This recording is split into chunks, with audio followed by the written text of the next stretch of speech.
how to fix sudden black screens that are appearing on your Windows 11 computer.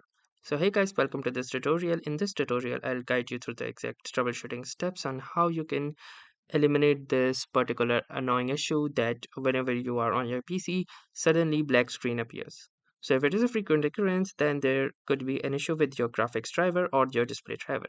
So the first step is to obviously reset it, which you can do so by pressing the Windows key, Control Shift key, and the B key.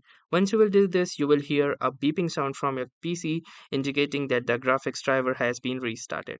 You might also feel a little bit lag or maybe a couple of flickering going on the screen, but that's a good sign. This means that your graphic drivers has been successfully restarted. Apart from that, you can also check for any update on the display drivers, which you can do so by going to the search bar and simply searching for device manager.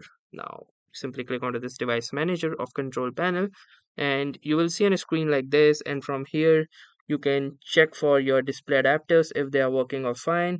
So you can check them, and also if you have connected any monitors, especially it's an external screen, then you can also check drivers update for here. So to do that, right click on it, click onto the update driver and search automatic drivers, and as you can see in my case it is already updated, but also if you would like to download them from the web, you can download and use this option to install them. So these are some of the troubleshooting method. I hope it helps. Thanks for watching and have a nice day.